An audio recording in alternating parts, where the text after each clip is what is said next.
As most of you attended, Baruch Hashem, recently I turned 30 years old, and I would like to bring together something I wrote in regard to that, as it's, for me at least, it was a momentous occasion, along with something I was learning, at least a part of something I was learning over Shavuos. So, as thanks to one of my friends here mentioned, I was saying at our Farbrengen, I think I'm about 5 years late to a quarter-life crisis, but he said, no, you're right at a quarter-life crisis. At 30 years old, you're a quarter-life to 120. And I used to think turning 30 had a reputation. Some people treat it like a quiet expiration date, like the end of my youth, the beginning of real life, a subtle pressure to finally have everything figured out. And I felt that. There's this unspoken narrative that by 30, you should be settled, clear career, clear direction, maybe even building a family. And if you're not there yet, it can feel like you're behind. But recently, I started seeing that number and that age differently, thankfully to the Torah. The Torah happens to actually mention in two places the age of 30, or at least two places that I found so far. One that we read in this week when we're counting the Yidden and those that go. We mention age 30, Rashi says, 30 to 50, those are the ones counted because that's when somebody attains full strength, as I'll explain later.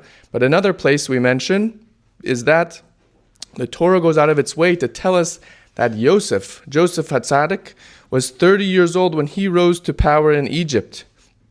That is not random. And then Pirkei Avot, which is what similar to what was mentioned in the Parsha, that at 30 years old, one attains koyach, full strength.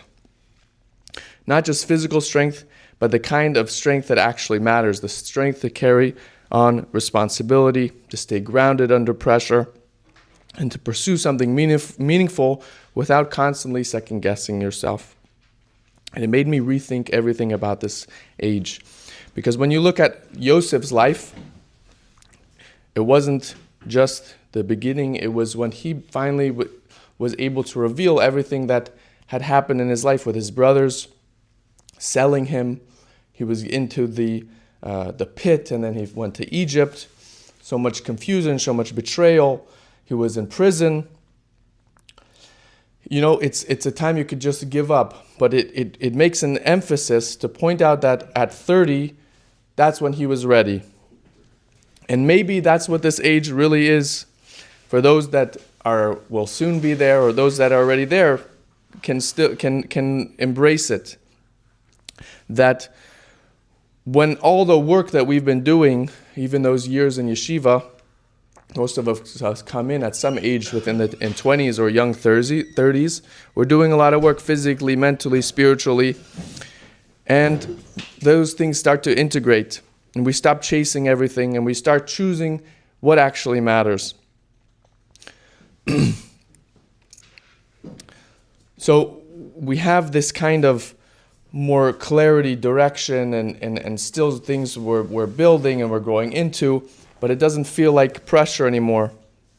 The old belief that says 30 means you're getting old, perhaps there's a deeper truth that 30 is when you finally become strong enough to carry out and express your life mission and intention in body, mind, and spirit, not because everything is figured out, because you're more you than you've ever been.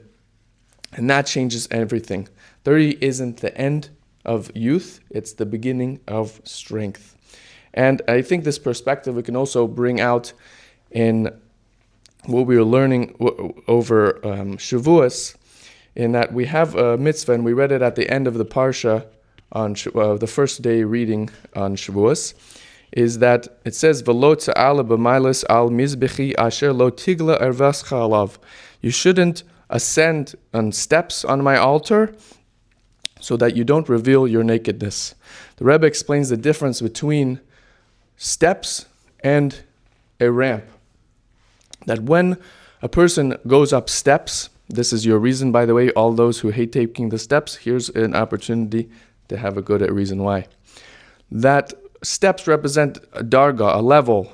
Each step has a specific place going up constantly. Whereas a ramp, in short, is just a steady incline. Sometimes you could be going up an incline and you don't even notice it. It's la'at, little by little, and you're slowly progressing. And that's how our avodah, our time, or our tefillah in the morning and every day has to be. These also represent the concepts of soviv kalamim and mamale kalamim. Steps are corresponding mamale, which is individual, tailored energy, whereas soviv is where everybody is the same. There's no difference between above and below, this level, that level. We're all on the same level as our greatest teachers. And the Rebbe, in short, explains that this perspective is what we have to take on. That's why we have to go up the ramp instead of taking steps first thing in the morning, corresponding with our, we say moda'ani, has the aspect of submission, of gratitude, of not looking at our level. A lot of people in the world will say first thing in the morning, you should think about who you want to be, who are you today? But Chassidus actually explains, no, the first thing that we do in the morning is you go up the ramp instead of steps. What does the nakedness represent?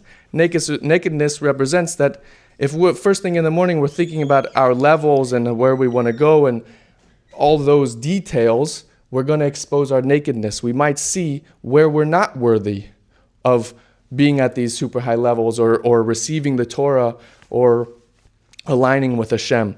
So the first thing that we do is we get up and we go up a ramp.